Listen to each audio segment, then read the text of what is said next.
Hey there. Wait, get the mic close. Huh. Oh.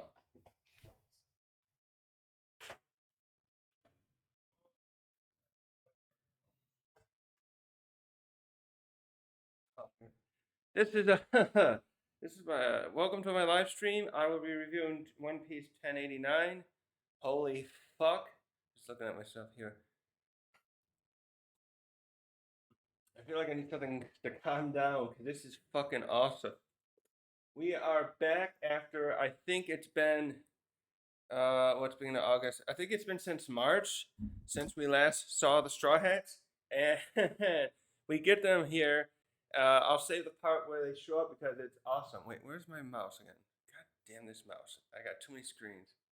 I just gotta check my Twitch stream. So we had an intermission, which I talked at length about in some other videos and stuff, and we finally get back to Egghead Island, which we touched basically at the end of the last chapter. But most of the chapter actually covers stuff that covers some of the effects of stuff. But I'm getting too far ahead of myself. Come on, hold on. Mouse, what is up with this mouse? I think the battery might be dying. Hold on. See, hopefully not. Here we go. So, to go over a little bit something. I gotta get one other thing ready too here. Come on, Mr. Mouse, don't fail on me. So we left the Straw Hats in a precarious predicament for them with all of them fighting the Seraphim one way or the other. I know that I got the map actually. I'll put it up here briefly, and I got my notes. Here, I made these notes. Um, there we are. There's a second here because I'm recording here for my video later. There we go. So we left off with the Straw Hats. With Kaku, Luffy, and Zoro fighting two of the S Seraphims, S Hawk and S Bear, and S Hawk leaves, and Zoro and Kaku go after that. S Snake went after the group where it was York and Lilith, Usopp, and Frankie here, and yeah, and then that was what we found out later was that S Snake was under the orders. Well, all of them were under the orders of York to attack and cause chaos, and she had successfully S Snake successfully froze Usopp, Lilith, and York, and only partially did it to Frankie, and then left. And we found out later she had that was part of the plan, and she unfreezes the stone process on York. Then we had Dusty, Sanji, and Jinbei together. And were they fighting one of the other ones? I don't know. Atlas, Robin, and Chopper were together, and then Edison, Brooke, and Nami. No, wait a minute. Let me get this going here. Okay. I think I'm finally set up good. All right. So, wait. I had this picture here. I should have drew them all together.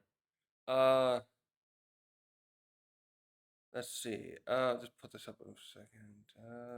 Like that. There we go. So this was the layout of the level sphere that I had drawn and put in one of my videos back in February or March, and that's where we have the Straw Hats there with. Let's see here. With who was that in the middle? So you see, we have these three buildings. The tall one is the main lab. At the top is where Luffy and Lucci are fighting S Bear, and S Hawk, Kaku, and Zoro were there. And then I actually have this X differently, huh? Let's see. So who was over there? I think that was B C building C. Yeah, that over there on the left, that was where Sanji and Lilith and Frankie and everyone were. I'll do this later in the video. I'll just leave this alone. They were in different spots. that part today is not as important. I'll have to fix that another time. Maybe I'll go over that. about what happened. But the we ended that part off knowing they were all fighting them. Actually, I'll go on here and look quickly. Checked here. And so they're together there. Let me look quickly. Like that. 75, 76. Yeah, then they're fighting there. Blah, blah, blah, blah, blah, blah, blah. Okay. Anyways, we had a long intermission. I'll forget about it because I should looked it over later. But we had this long intermission in which we saw mainly what happened with uh, Garp and some other sword members saving Kobe. Garp unfortunately got left behind. Next week we saw more of what happened at Reverie. That was really big too because we saw how the successful raid of Reverie, the Tenryubito city, and we saw Cobra's meeting with the Gorosei, which got hinted at when we saw the Reverie arc between Whole Cake and Wano. Then we saw the fight between Blackbeard and Law and Kid and uh, Shanks, as well as we met the first member of the Holy Knights, and we learned about Dragon and the others' meetings about their plans a little bit to fight um, the next. We tried to get a clarification on that, what they're going to do next with the Seraph, the take out the Tenryubito, but we can assume they're planning on fighting the Holy Knights. They know they're going to be what's the word? They're going to be not dispersed. What's the word when they're deployed? They're going to be the Holy Knights have been like rallied and probably going to be deployed now to find the revolutionaries. So we actually start this chapter. If we start this we start this chapter with some other people around the world, especially in the East Blue. What is this? We start in a village where Luffy lives. I forget the name of this one. Again, I'm bad with locations that aren't in the Grand Line. And we get them. The people here are getting the news about about Garp being missing after the raid on Hichnu Island, and we see that old man who's pissed at the one who always was pissed about that Luffy became a pirate and how it's going to ruin their name. And he's talking with the young lady there, and they're worried about Garp. So they must know Garp personally. I'm guessing he visited there. Maybe that was his hometown too. And they're upset that Garp's like missing. And they're like, what's happened? Did he? And the old man asked the woman, is he really missing? Or they didn't say dead, right? Oh yeah, he's the mayor. So the mayor here, and then the mayor's like, oh, we shouldn't worry about him. He is a living legend, but it looks like the young lady there is quite distraught a bit that he's who's writing to me? Someone. Oh, birthday wishes. Yeah, by the way, it's my birthday, so I'm getting birthday wishes everywhere. Gotta turn my phone off. Anyways, I want to get back to this. Uh, then we see the what's her name? That is that woman in the mountains who raised Luffy and Ace and Sabo, or not really Sabo. They're showing them see the news, and then so we get that bit with the reaction of some other people finding Garp, and then we switch to the something. Then we switch to is we find out about how the fallout of the destruction of Lulusia was felt around the world. Oda actually jumps between all the blues here. I don't even know what some of these locations are. I'm not sure if they're ones we saw before, but he starts from east, then south, west, and north. Actually, that West Blue one, isn't that the play where Sai and his father, Don Grimjow from Don, what's his name, are from? I'm pretty sure that's that one in West Blue. And everyone's reacting to those tsunamis and earthquakes happening as a result of the of the destruction of Lulusia. This is a very important part too. That I'll get to it.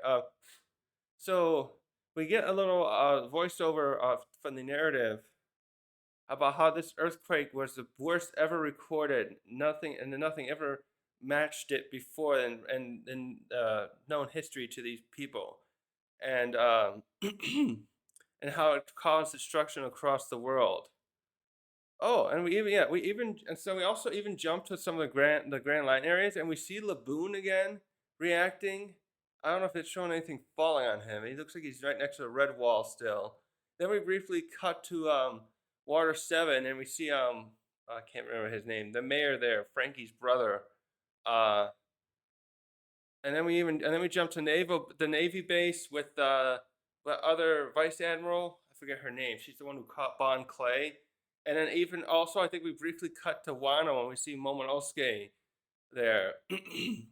And the voiceover continues pointing out how that this thing was could not no one could figure out where the epicenter came from, so the significance went unnoticed. What's that woman's name? Yeah, I wanted to pull out the vice admirals quickly. I think she's a vice admiral. Come on, Mr. Mouse. There, where are you? Oh, all right, hold on a second. My mouse is dying on me. I think I gotta get a new one plugged in. Find that woman's name. I know she's the one that caught Bon Clay. I think she's the one, the very busty one with the pink hair. Anyways, I'm going on long enough with that.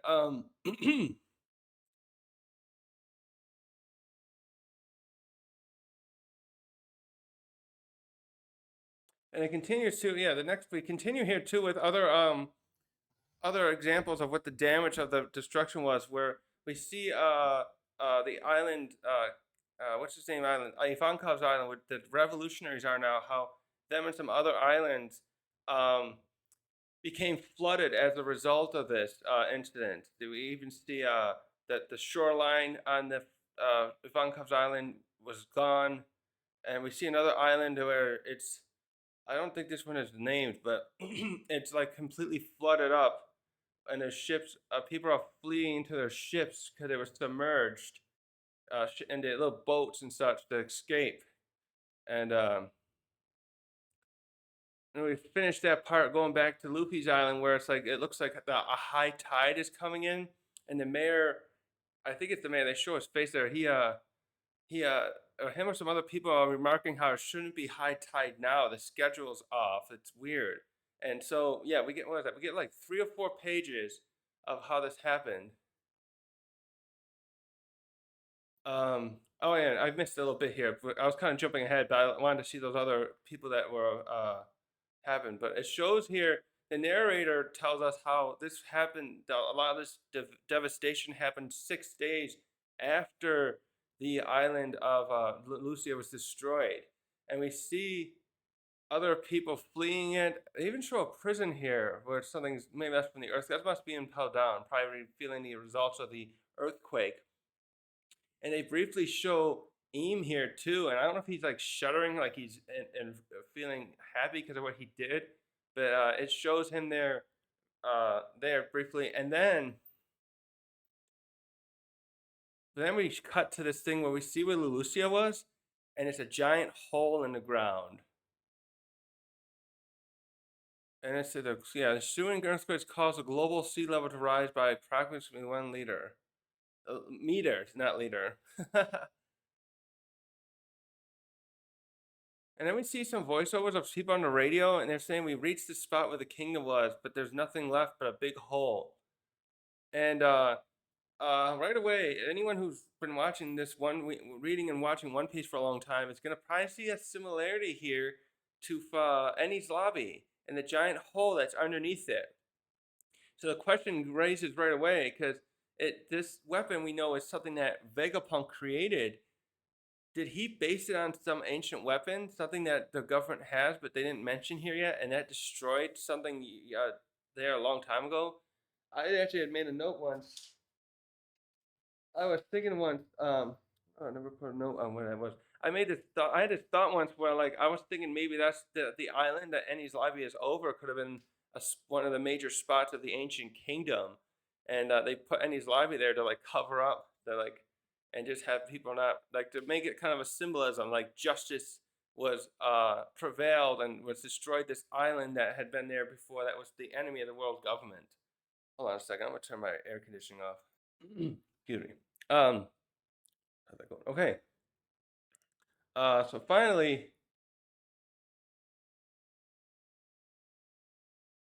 we get to the main action now. This is so good. We started by building up and showing all the ships of the Marines lining up around Egghead Island.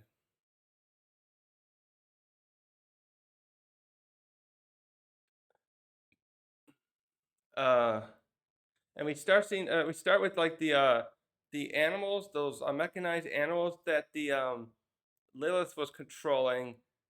It's starting to are doing their duty here to protect the island, but some of them are getting blasted away already. Um, it looks like it's causing that giraffe one's causing significant damage to this one, and then the narrator goes over talking about how many ships there are, and so there's 100 of these ships with 20 great warships and a total of 30,000 Marines. So we start this next page here with a bit of the narrator still does this little building up of showing who's here, but we start with a little with seeing one of the mech monsters to getting destroyed, and it's clearly Kizaru is the one doing it.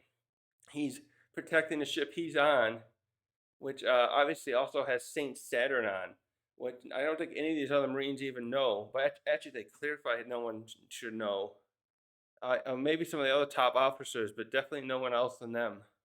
Maybe some servants. And we have this bit here where Sentomaru is uh, talking with Kizaru. Obviously, Sentomaru is still holed up in one of the labs on the lower area of the egghead. So clearly, Kizaru is trying to. It seems like Kizaru is trying to negotiate with him, and Sentomaru somehow can see what's going on out here because he gets mad at Kizaru and says, "Didn't I tell you not to destroy those things?" And then Kizaru just says, "Well, they started it, so I'm gonna finish it." And then the voiceover continues a little more with showing that there are 9 vice admirals on this mission as well, and 2 of them are ones we know right away. There's the one named Dahl, the recent one who's at that introduced, who's at one of the nearby Navy bases. That last we saw was talking to Garp when he came there to pick up Kobe and some others to come with him on their raid to Hachiosu Island. And there's also the guy, what's his name? Is that Doberman? Doberman's also there. The one with the all the scars, and he's got the little mustache, long hair. I don't recognize any of these others unless they were at Marineford. So they're all there. Some of them are very interesting character designs too. There's this guy with like a long neck, and he's got like all these bad chins, and this one has a really epic beard. I like the look on that one. He's got the sunglasses. uh, so while this is happening, so we switch over to Kizaru, and we see that him and his men. Is that him just eating himself or his men? He's sitting there eating a bowl of noodles. I think his men are eating with them, or is that just him eating a lot of it himself? Because there's a big pot there they show.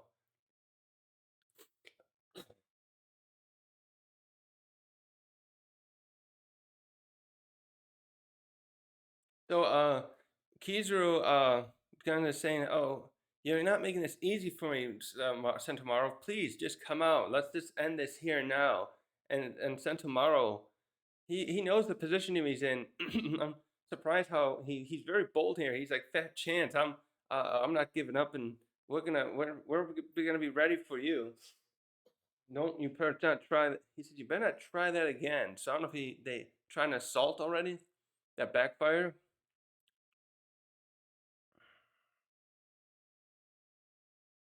And then Sten Tomorrow goes on to point out, like, and they show him inside with being flanked by a couple of the other Mark threes, I think they're called. Uh, and Sten Tomorrow here expresses, like, a little remorse, like that you used to work. Kizaru used to worked with Vegapunk to make the lasers that the pacifistas used, and we kind of figured that out before. But I think this is the first time it's confirmed.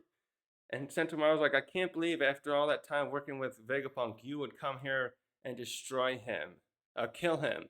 And we get a brief little panel flashback there with that Sentomaru saying this, and it's showing him and Vegapunk and Kizaru, Vegapunk, and Sentomaru probably like 20 years ago or so, because Vegapunk is, um, you can see his form. We can't see his head, but he's still got his black hair, and it shows Sentomaru as a little kid. We only see the backside of him, but it's clearly him because he's got the same physical features, except he's not as bulky yet. He's probably like 12 or 13, I'm guessing, not quite puberty, because he looks like he's bigger. And it shows Kizaru in the middle, and he looks different too. His hair looks funny there. It's like, because his hair is just the dark. It looks, it's not colored in. It shows him just, and he's not in a navy uniform, but he's sitting in between Sentomaru and Vegapunk, and he's shooting. He's got his finger or his other hand, and he's shooting lasers and showing off to Sentomaru and Vegapunk. A very cute moment because Sentomaru's like, "Oh, this is so cool! You can shoot lasers," and Vegapunk there looks kind of happy too to be watching that, and obviously it would help his research. And then we get this moment here. This really pisses me off about Kizaru, but it's just how he is. And Sentomaru, I'm a little disappointed with Kizaru because it's like he really just shows how he just follows orders a little. Uh, how do I put it? Without having any remorse for who they could be harming. He just cares about this justice of sorts that they have, the Marines. Because he just says, he tells Sentomaru, you can't protect Vegapunk now, or anyone, no one else can, because he chose to research the void century. I'm just a cog in the machine, so I have to do this. It's my job. So, wait a minute, let me move this over a little bit. Come on. And so, it is.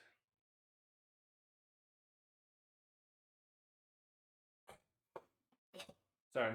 And then Kizaru goes on here. Oh yeah, as we go on here too, we show a panel where we see some of the Mark IIIs at the shore helping aligned with the damn.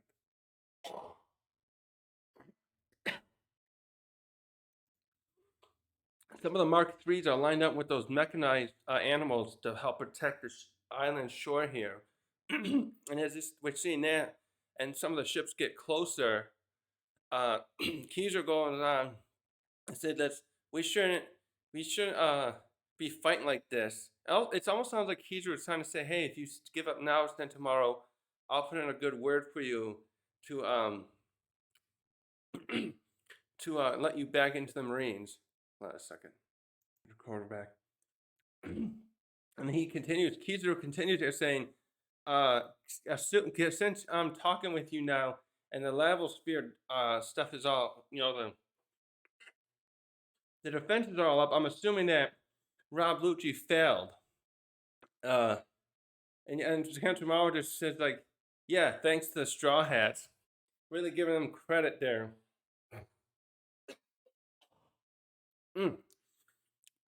Now we switch over. Oh yeah, there is a vice. That one Vice Admiral does know about this guy. So we briefly switch over to Saint Garcia, and he's talking to I think he's talking to a How can that happen?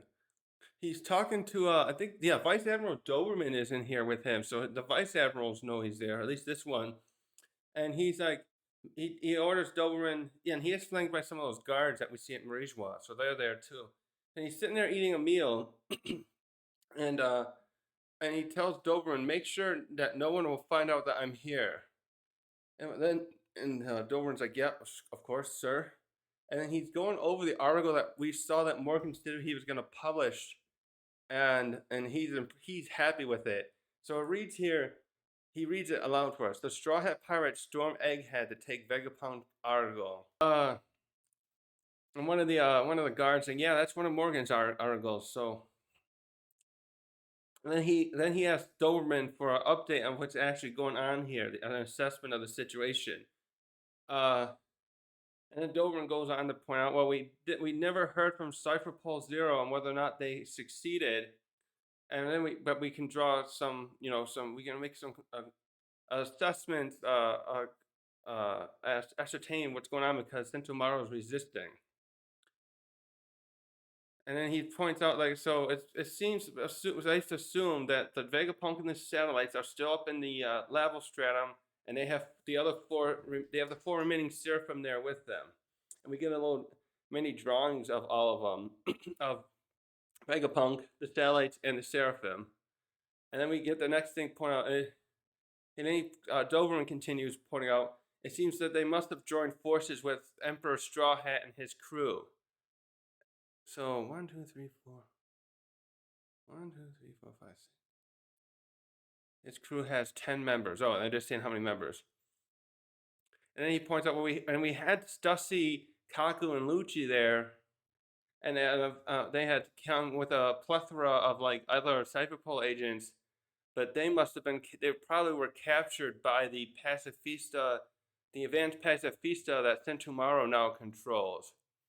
And then he points out that the dome is still at its 100% shield capacity, so we know no one's going to be able to get out of there. And but also because of this, we have no idea what happened in the last day or so. Wow, because of this. Hold on, goddamn. I had the air on, and this makes my sinuses act up. Anyway, so now we get to now. So next, Saturn goes on to ask, like, what happened to the other scientists and staff that Egg had on it. So we find out this is also the next day from what Doberman says, because he answers Saturn by saying they evacuated, but we know exactly where they are. And Saturn coldly tells Doberman to go destroy those ships of the evacuated staff scientists. That bastard. So they are clearly going to try and erase most of this situation so that the truth doesn't get out about what happened here. They want the story to be the way Morgan's is portraying it and no contradiction to. And Doberman goes on one more point to point out that, also look at that, he says, Saint Saturn, your worship. Jesus. That's not worth worship.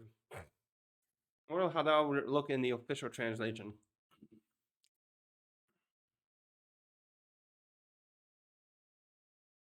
Interesting. So Doberman goes on to point out that Bonnie is on the island, and Saturn says, recalls that's Kuma's daughter, and he says like we no longer have any use of her, which makes me think that that maybe they were that at one point they had Kuma comply with working for them by saying, well, go after your daughter, kind of like how Big Mom and Beige used Zeph to make Sanji comply with going to Whole Cake Island for the wedding.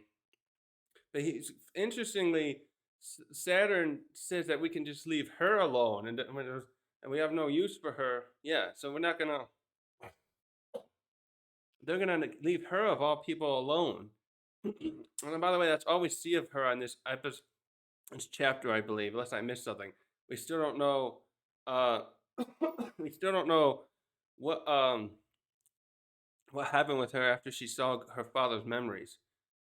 And now this is where we start building up to the best part of the chapter. So we get this Kizaru. We start with someone reports to Kizaru that we picked up a transmission, a long-range transmission. And this is great.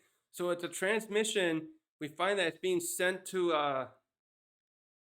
Oh, there's the person there. So when we were having that conversation with so we see a Navy member who relays calls from that they receive at Marizwa to the to the Gorosei. and then also, we go back to Kizaru, and one of the men next to him reminds him that you have those because you have a black transponder. You can listen to the call too. So we jump to the room of authority, and we see the other four girls stay there. Two of them are sitting down. Oh, I gotta pull up their names. The samurai guy and the Gorbachev are sitting down. Let's see, Gorosei. Hold on. So, who is it? We got Saint Shepherd and Saint Marcus or Saint Mars, Mars and Peter. They're standing around, one in the back, one in the front, and Top Man and what's the other guy? Ethan Barron are sitting down together in that middle couch, and so the call comes in, and someone says, and it's York is the one who comes in, and she's like, "Hey, what are you guys doing? Why are you killing me? After all I did and helped you with, telling you about Stella's betrayal." And so then Saint Mars says, "Yeah, you helped us there, but you're a Vegapunk too." And then she's like, "Yeah, but I had no interest in the voice entry. Why would I blab about it?" And then what's his name? Saint Ethan Barron comes in and says, "You've done well to survive this long. Didn't CP0 pay you a visit? What happened?" So he's figuring, how did you survive, right? He's like, damn it. How the hell did Cypher Pole Zero fail? Those were the best agents we had. Clearly, so it does seem clear here that Stussy's betrayal, that she was working for the was really part of Vegapunk's coalition, was not known to them. They should not have failed in their mission, basically, except of course the Straw Hats are there. Even if she didn't betray them, I think the Straw Hats could have prevailed. It would have been tough with the Seraphim there, though. And then she points out, "Well, I'm alive here, so you figure it out. I have the Seraphim under my control. You do realize that? Do you know how tough those things are?" So she's basically saying, I liked how she said that. She's basically saying, even if you did send the best, the Seraphim can't be rivaled by them. I like that. And now this is where it gets becomes interesting, because now, as the other York goes on to say, "What do you got this fleet coming around my island for? Are you trying to take me out with this now?" And then Saint Peter answers by saying, "Actually, we had a change of heart. Perhaps you are basically saying you may be used to us after all, because we're thinking that because you're a satellite, you might be able to replicate the mother flame." Oh, okay, so that's the thing that let me check. Is that the name of the thing that they used, right? Let's see. Where was that? 1085. Hold on. Uh, that's where he fights. No, 1086 then. They mentioned that before, wasn't it? Yeah, I think it was this one. uh, yeah. The Mother Flame, right? So the Mother Flame was mentioned in 10. What was that? 1086, 3 chapters ago, when he when Eam ordered the Gorosei to use it and deploy to Lulusia. Okay. Uh,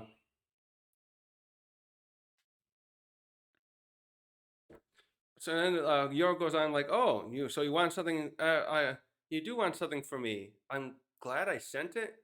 Oh, she sent them the Mother Flame? Oh, okay. I missed this part before. I'm assuming from this conversation that the Mother Flame was not that Vegapunk must have still had the Mother Flame, but then York sent it to them as a way of like saying, "Hey, help me out. Let me be a celestial dragon. I'll give you this thing to as a show of faith that I have something you need, and then you can make me the celestial dragon, like a trade, right?" And then So Saint Topman says, yeah, this is a special request we're acting on.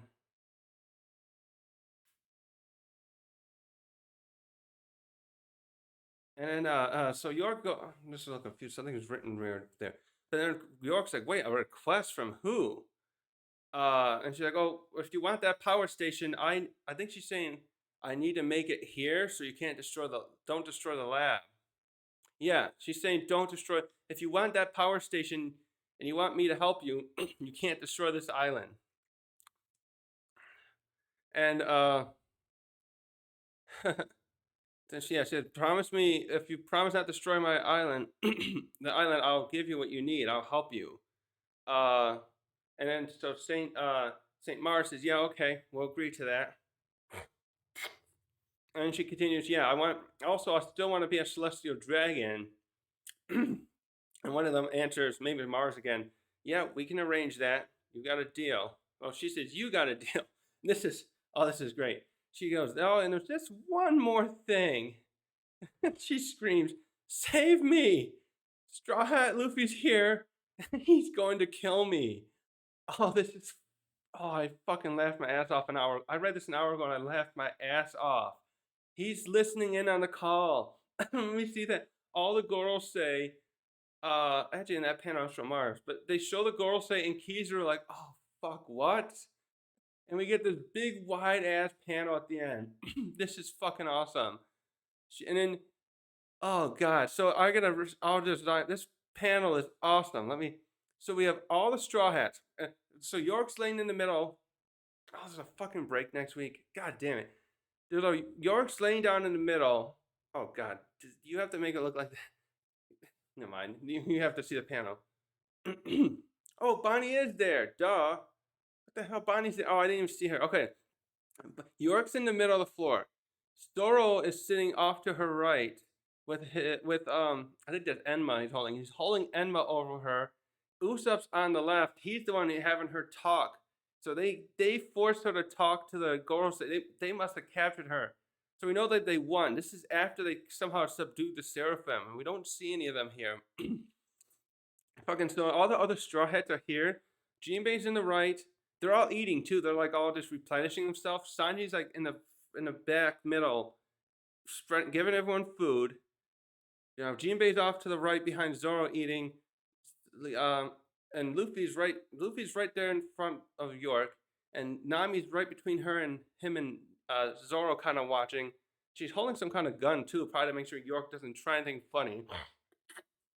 Bonnie's off to the left and parallel with Luffy watching. And in the back on the left side, Brooke and Vegapunk are listening in.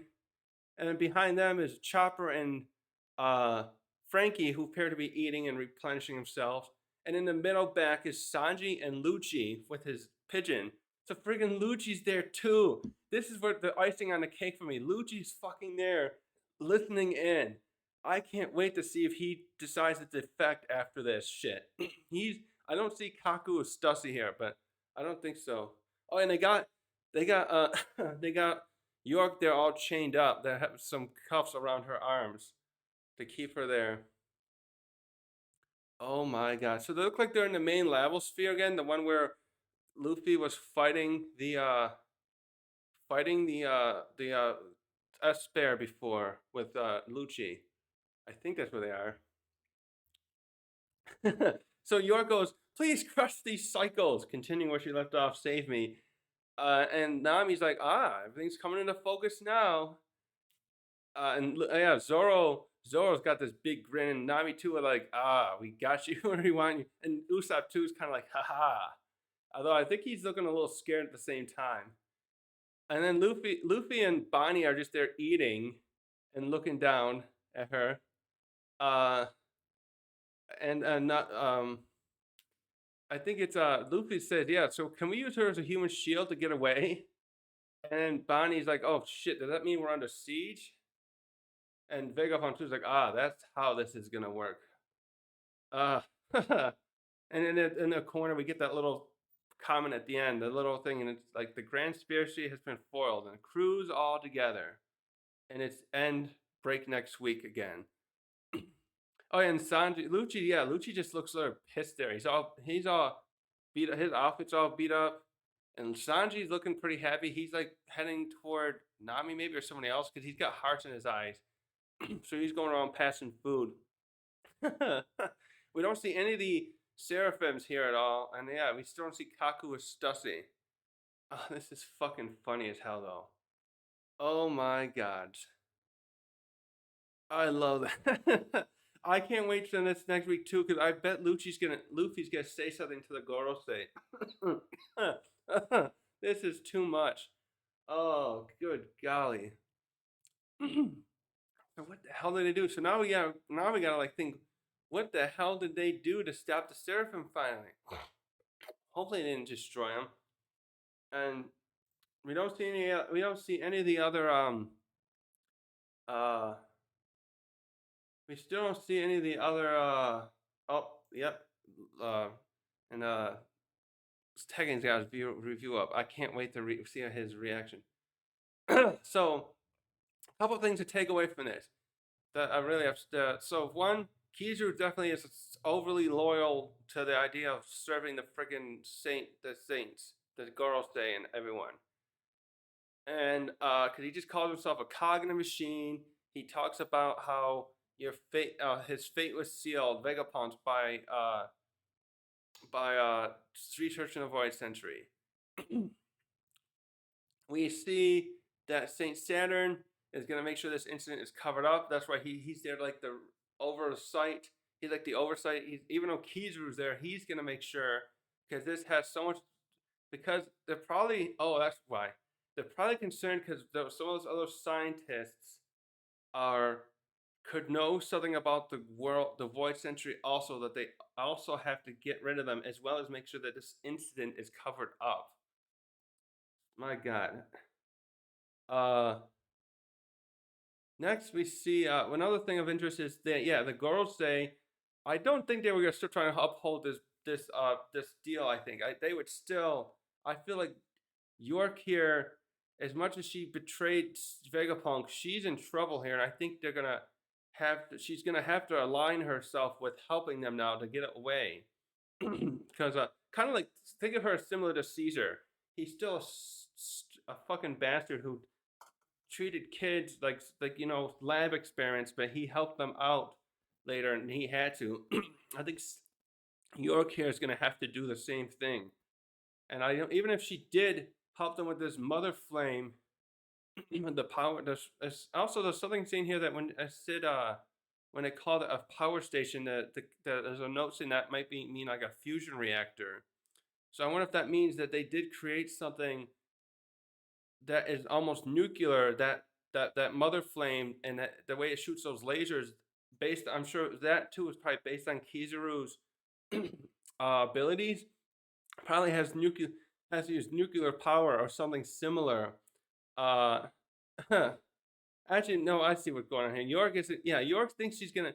I still think that York's gonna have to align with them, but she's clearly hoping that she can be saved here because she's freaking out here when they force her to talk to the Gorosei. But she's hoping she's probably to be saved. This is such a good panel. I think I'm gonna make part of this panel like a print. This is just so good. The look of satisfaction, especially on Zoro's face, is my favorite. Yeah, I think Usopp is probably more afraid of anything. Bonnie doesn't look too afraid. Sanji certainly isn't. Oh my god! And the other thing too, of course, the hole, that hole in the ground, that's got to be related to something with Eni's lobby. It just has to. It just looks exactly like it. There's just nothing built over it now. Hey, let's pull up a picture of Eni's lobby.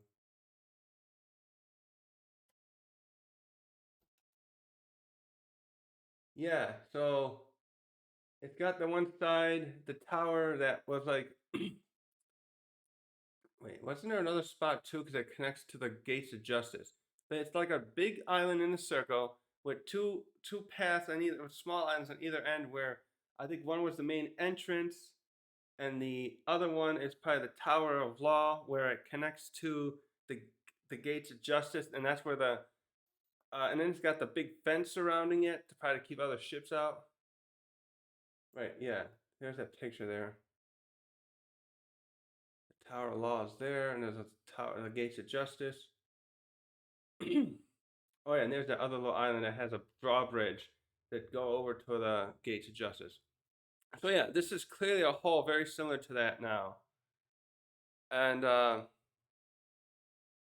yeah, that was neat to see all the other blues here. Good golly. All right, I'm gonna end this video here. Oh, so I forgot, last thing, I forgot they have a cute little cover request. Uh, and it shows like a cow mink. I'm guessing it's a cow mink. It just is a cow. It's like given Nami's like sitting at a desk working on charts, and a cow comes there and gives her milk. Oh, and it's got a message from Sanji. The stars outside shine almost as beautiful as you. Would you like to come with me? All right, I'm gonna end this video here and do some more cover of this later. Have a good one.